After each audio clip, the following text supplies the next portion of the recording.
Hey everybody, Jehovah's Witness here. Honestly, I think I almost Uh, used a sprint. Today I have a little I bit used of jetpack the Halo Reach beta.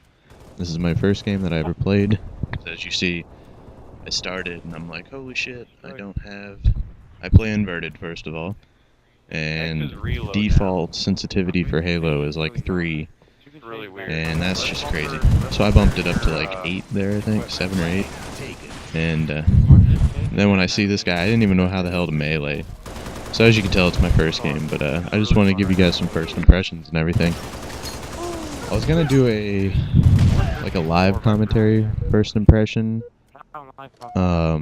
like straight from like 99% of the download to like going through the screen for the first time and going into matchmaking for the first time, the whole process. But when I first got on, matchmaking wasn't even available. It was like broken.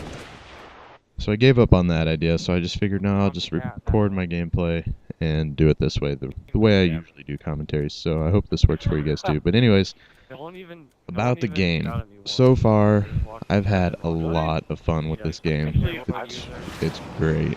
It reminds me when the Halo 3 beta came out. I had a ton of fun playing it, and the loadouts right here, like the jetpack, is what I've been using.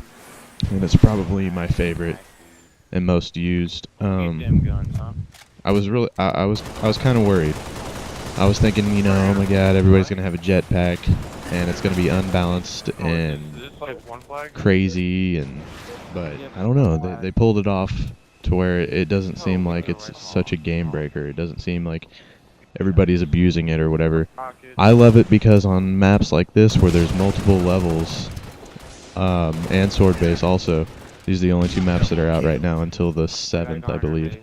But both of these maps that are out right now have multiple levels. Like you see right here, the top of the little dam or whatever that I'm inside of. I just love it because I can get up there without climbing 7 flights of stairs or whatever I need to do.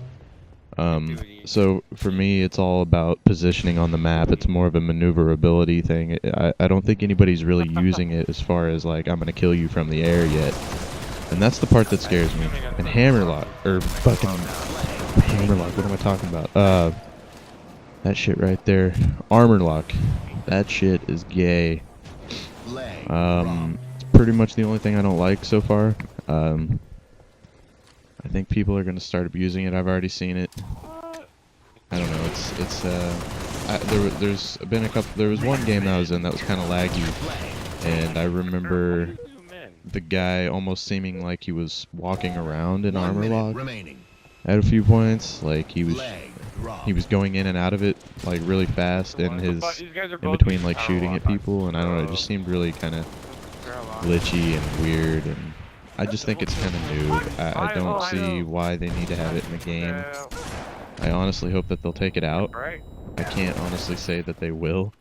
I don't really expect it to happen, but it reminds me of the bubble shield, obviously, in Halo 3.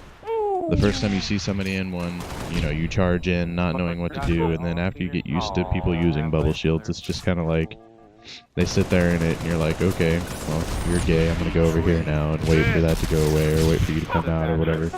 And it's the same thing with armor lock. You just kind of wait for them to come out of it, and most of the time that I run into people in armor lock, it comes out in my favor, because I'll sit there and watch them, and I'll throw 1 grenade, 2 grenades, whatever, and you can pretty well predict. I mean, you know that the little meter only lasts a certain amount of time, so you can pretty well predict if they sit there and hold it the whole time, or if you throw a grenade right on them, they might not notice that you threw the grenade, and they might come out of it early. And almost every time you'll get the kill, so it's not too big of a deal, but I just think it's unneeded, and I think it's going to be pretty overused, at first especially.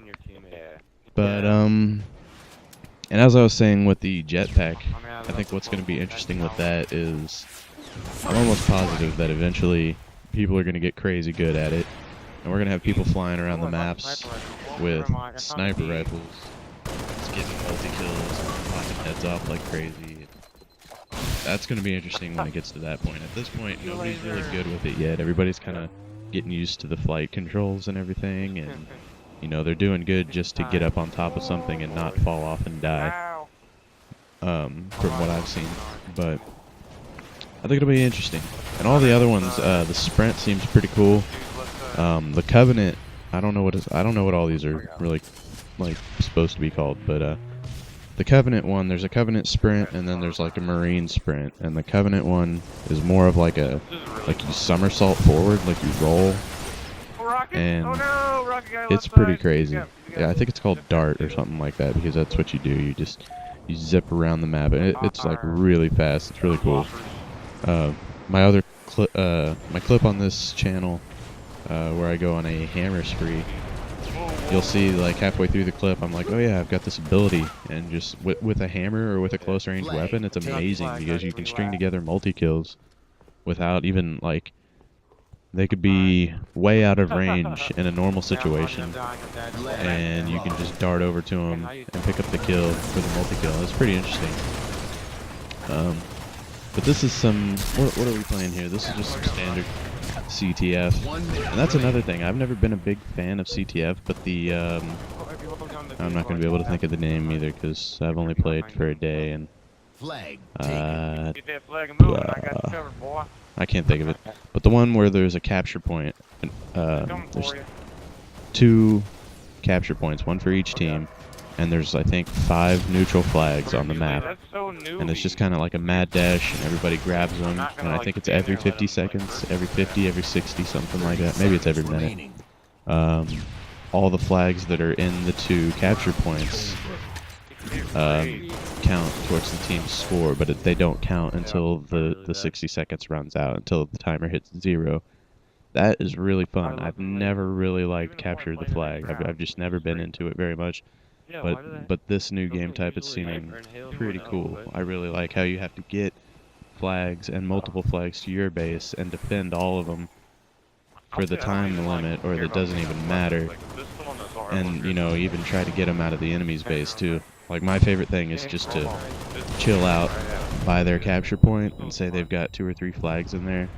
You can just kind of crouch, hide somewhere, or even use the stealth class or loadout, whatever it is, where you get a cloak and you jam their radar. You just kind of hide out, and like right before the timer's about to run out, you run in there and just throw all the flags out of their capture point.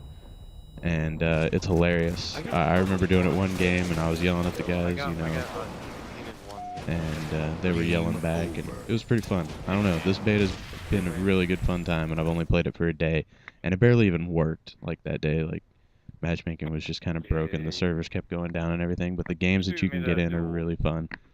The DMR is pretty cool. It's a learning curve. The pistol has the same damage apparently. It's just got a higher fire rate, less accuracy, but it owns that plasma launcher thing that shoots plasma grenades that are like heat-seeking. That thing's ridiculous. It's just been a really fun time so far. I'm really liking it, and recording it all the way. So you guys are going to see tons of footage here. So if you like seeing some Halo Reach beta footage, make sure to subscribe and stick around. And there'll be much more for you guys to see in the near future.